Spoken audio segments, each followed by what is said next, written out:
Hi, Nick. Hi, how are you? I'm doing all right. How you doing? Good. What's it like being in here all the time? What's it like being in here? You have your problems with some staff don't like you, James. Oh, you're a serial killer. You know, biz and stuff. And Have you got any friends here at all? no, I stick to myself. I just stick in the cell with myself. I don't even care about going outdoors. There's nothing out there. I don't smoke anymore. So what's your day like? How does it start? I spend 24/7 in the cell, watching TV, reading the Bible, writing letters to Dawn, sitting around doing a lot of thinking, preparing, memory, going back in time, memory of everything I've been through in my life, and then just preparing for my death. Get all the tears out of me and stuff so I won't cry and some jazz.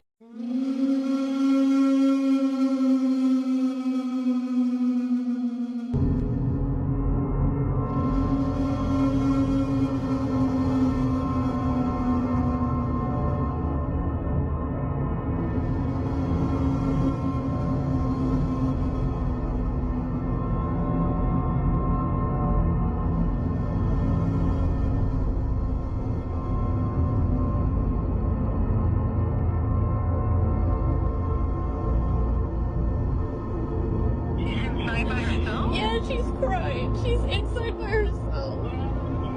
Okay, honey. How old is your child? She's 2. She's only 2. Gosh. I'm coming, baby. Okay? I'm coming.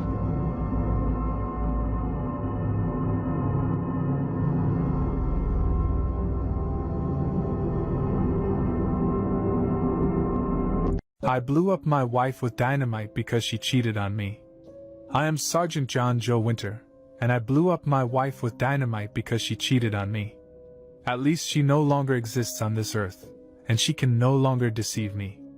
I'm going to tell you my story, and you can give me your opinion in the comments at the end of video. I have always loved my wife, Sarah. We were madly in love, and I did everything for her. One evening I returned from a mission earlier than expected, surprising her. So I came back discreetly and saw her with another man in the act, and that's when I completely lost control. I left as if nothing had happened. She didn't even hear me. With the help of a military companion, I decided to place 750 kilos of TNT in her car. I spent the night putting everything in the vehicle. The next morning when she took her car, I pressed that button, and the explosion was enormous. It was felt 15 kilometers away. The emergency services arrived and saw the damage that extended over 500 meters wide. I disintegrated her, and then I went to the police. They never found a piece of her body or the car. This is my story. Do you think I went too far? Do not watch this video if you are easily disturbed. This is this sickening, very recent case of Lily Peters. On the 24th of April 2022, 10-year-old Lily Peters was making her way home from her auntie's house in Wisconsin. She was biking and she was familiar with this route because she'd done it many times before. When she didn't return home that night, her dad reported her missing to police. What transpired was her parents' worst nightmare. Her body was discovered the following day at around 9 a.m. Officers located a bike that ended up being Lily's in the woods near a walking trail at the end of her aunt's street, and her body was discovered shortly after. Disturbing details emerged about Lily's death. She'd suffered blunt force trauma and had been strangled. Her body had then been SA'd. But who on earth would do such a thing to such an innocent little girl? 2 days after she disappeared, police charged Lily's 14-year-old cousin, Carson Peters. He'd allegedly been riding home with Lily when the horrific incident occurred. It's alleged that he punched her in the stomach and attacked her. Now, the case is still ongoing, but he has admitted to the attack. Interestingly, his father is Adam Berger, who is pictured here. He spent 3 years in prison for being a convicted paedophile. Now, Carson's bail is set to $1 million, and if convicted, he could spend life in prison. This is Julia Kingsley. She was the victim of probably one of the worst crimes I've ever heard of. Trigger warning. There are graphic details about this case that may not be suitable for younger viewers. 22 years ago, when Julia was 8 months pregnant, she was violently abducted by this man, 41-year-old Frank Gaines, and his sister, 38-year-old Elizabeth Gaines. For 4 frantic weeks, the police and volunteers from town searched the San Bernardino Mountains in California looking for Julia Kingsley. Then, on October 3rd, 2001, police finally cornered one of the siblings, Elizabeth Gaines, while she was burrowed deep inside an abandoned school. And what's crazy, they found her coddling a newborn baby, which the police believed was Julia Kingsley's 3-week-old daughter. Now, this is where things get very weird, and one of the reasons why nobody from the Valley Lake Police Department is willing to comment on this story. First of all, Julia Kingsley not only worked for the Valley Lake Police Department as a dispatcher, but she was also married to Paul Kingsley, who was the deputy sheriff at the time. The official report is that Officer Kingsley became obsessed while searching for his wife. It would not work on anything else for over 4 months. He also started drinking and became increasingly depressed. But what happened next, you're not going to believe. Like and subscribe for part 2. Let's talk about one of the most unsettling true crime cases to come out of Florida. In 2012 in St. Petersburg, Florida, this teacher convinced some of her students that they needed to cut themselves open to rid themselves of demons and then seal the wound. Danielle Harkins was a 35-year-old literacy teacher at a community center and convinced 7 of her students that they had demons inside of them, and the only way to get rid of them was to do that. A group of 6 boys and 1 girl gathered with the teacher near the St. Petersburg Pier at a park and lit a fire. Police reported that the group started to chant and then danced around the fire. Harkins told the teenagers to cut each other to rid themselves of the demons, and then things got much worse. After cutting each other, the students were instructed to somehow seal the wound so that the evil spirits couldn't get back inside their bodies. Danielle tried to use a lighter to cauterize the wounds on the students, but the wind blew it out. She then doused one of the students in perfume and lit him on fire, causing second-degree burns. She cut another one of the students on the neck with a broken bottle piece and then tried to use a small heated-up key to close the wound. None of these students told their parents what happened after the incident, and the only reason it was found out was because one of the 16-year-old boys texted his friend about it, and he told his parents, who told the police. The head administrator for the center where she worked said she had no idea that any of this was going on and called the whole situation bizarre. She said Danielle was a very skilled teacher, very intelligent, and had just recently discovered religion, but she didn't know about the whole demon thing. Harkins was charged with child abuse, but the 7 students are staying loyal to her, and police are afraid that the real atrocities that happened might be much worse than what they already know. I hope those students can find peace. How did this woman go from looking like this to looking like this? This is the very heartbreaking case of Charla Nash. One day in 2009, Charla received a call from a friend. Her friend's pet chimpanzee named Travis had sadly escaped from the house and was running loose in the neighborhood. Now, Charla had known this chimp for years, and being as kind as she was, she offered to help lure the chimp back inside. Charla arrived at her friend's house, not suspecting the danger that awaited her. As she approached Travis, the chimp suddenly turned on her, and with a ferocity that is beyond belief, the 200-pound animal mauled her face and hands, causing devastating injuries. In a complete panic, Charla's friend made this call. 911, where's your emergency? Hi, this is Katie. What's 911? Run. What's the problem? Send the police. What's the problem there? The chimp killed my friend. When police arrived on scene, the chimp was shot, and Charla was rushed to hospital where she underwent multiple surgeries, including a face transplant. Despite medical intervention, Charla did end up losing her hands, her eyes, and her nose in the attack. She was also left completely blind and disfigured. Now, this incident completely shook the community. It received widespread media coverage, ultimately raising awareness about the dangers of owning exotic pets. For more 7 Sin crime stories, remember to follow. I've killed over 160 jihadists with my sniper rifle. My name is Chris Kyle, a former Navy SEAL sniper. I first stepped onto the perilous soils of Iraq as a part of the US invasion in 2003, becoming a part of an elite brotherhood. I was much more than a soldier. I was a protector. My primary role as a sniper was to safeguard my fellow comrades from the looming threats that hung in the distance. My skill with the rifle was not just remarkable, but it was lethal.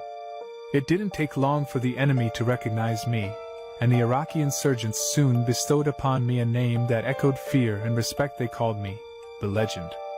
Throughout my tenure in the chaotic landscapes of Iraq, I found myself ensnared in situations that were fraught with deadly danger. But through each deployment, my confirmed kill count grew, exceeding 160. This wasn't just a number, it cemented my place in the annals of American military history, as the most prolific sniper to have ever served. However, in 2009, I found a new purpose. Leaving the Navy SEALs behind, I resolved to aid wounded veterans, intending to alleviate their pain and help them reconcile with their war-torn past. I was determined to help them forget the emotional and physical scars that war had inflicted upon them. Tragically, my life was abruptly and painfully halted on the 2nd of February, 2013. On what should have been a routine day at a Texas shooting range, I was shot dead by a mentally distressed former Marine. My life story may have ended then, but my legacy continues to reverberate through the annals of military history, and thanks to the movie dedicated to me. I was sentenced to death at just 14 years of age when I was innocent, the youngest person ever sentenced to death in history. My name is George Stinney, and my story inspired the film The Green Mile. Born on October 21, 1929, in South Carolina, United States, my childhood was framed by poverty, racial segregation, and a black family's struggles. In 1944, two white girls, Betty June Binnicker, 11, and Mary Emma, 7, were found murdered near my home. They lay in a water-filled ditch, their heads brutally battered. Unjustly, I was arrested and accused of these horrific crimes. I was grilled for hours without a lawyer or parental guidance, with no motive or evidence implicating me. Exhausted, sleep-deprived, and starving, I was coerced into confessing to the murders. My trial began a month later, lasting a mere few hours, where I was assigned an inept lawyer and judged by an all-white jury. The racial bias was so strong that my own family was barred from witnessing the proceedings due to their race. The verdict was swift, death by electrocution. Merely 83 days post my arrest, on June 16, 1944, I was strapped into the electric chair, sitting atop a Bible as the chair was too big for me. At the tender age of 14, I became the youngest individual executed in the United States in the 20th century. It took a heart-wrenching 70 years after my death, in 2014, for my conviction to be overturned, for justice to prevail for my family. It was finally acknowledged that my constitutional rights were grossly violated and the death penalty had been wrongly meted out. My tale stands as a stark reminder of how racial discrimination and prejudice can corrupt the justice system and obliterate innocent lives. My hope lies in my story triggering change, to ensure such a travesty of justice never recurs. Okay, my sister and her boyfriend told me a really scary story last night, and it's actually a true story, and it freaked me out so bad, and I couldn't wait to tell you guys, so just listen. So after they told me, I did some digging on YouTube, and I found a channel that had the story on it, and it was basically telling it from the guy's perspective that wrote it. And yeah, I'll just read it kind of like the same way that I heard it. And I will link the channel that I found it from below. Okay, I'm just gonna get right into it. I don't care if anyone judges me, but I like to go to the movie theaters alone. My work schedule is all over the place, and I often don't work weeknights. So on a stormy Wednesday night, a night that not many other people would be thinking of driving to the movie theaters, I did just that. I always like avoiding crowds in anything that I do, that's just how I am. It was 2017 and I went to see some low-key movie that probably wasn't at the top of anyone's must-see movie list. I was the only one in the theater, just like I expected. I sat in the center seat of one of the higher-up rows and I put my feet on the seats ahead of me. About 20 minutes into the movie, I noticed someone a few aisles down. I didn't notice them coming in. It was dark in the theater because the scene in the movie at the time was in a dark room. They weren't sitting in the seat like a normal person though. All I saw of them was the top half of their head peering over the seats in a direction that definitely wasn't towards the screen. It was still too dark to tell if they were looking directly at me or not. But when the movie changed to a brighter background, the whole scene got brighter. Bright enough to see that they were looking basically directly at me. But their face was pale and lifeless looking, and their hair looked messy and wiry. I couldn't even tell if it was a man or a woman. I'm an introvert or just a really awkward person, so I didn't really want to ask if anything was wrong. The screen got darker again, and the person behind the chair lowered down completely until I couldn't see them anymore. I couldn't concentrate on the movie now though because I was feeling very uncomfortable. Actually quite terrified. I didn't get up though, I stayed put in my seat. Many scenes in the movie pass, and I forgot about what happened. Almost. Just when I was getting back into the movie, the person's head appeared from behind the seat again. This time much closer, only like 3 rows of seats away from me. I actually let out a really loud yell because it made me jump, and now I could see more details and features in their face. They actually looked lifeless with their eyes motionless and hung open. But still, somehow I couldn't tell if they were looking directly at me or not. Now that I could see better, I noticed it was a man with really long, unkempt hair. I noped the F out of my seat and ran down to the exit. I had to pass the row in which the person was in to get to the exit door. As I passed the row, I looked down it.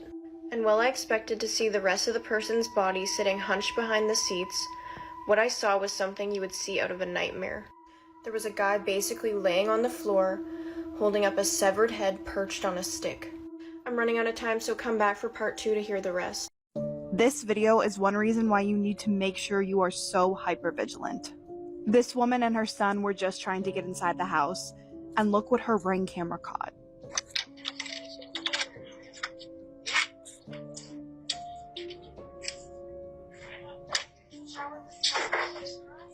Go shower really fast. I need you to go shower. Please, Daniel. Who's that?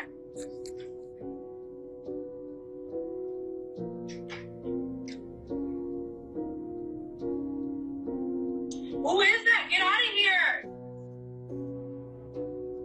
Get out of here! There's a guy outside. Look.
Time. I hope you don't mind. Can't I see you again? And I'd like to be friends.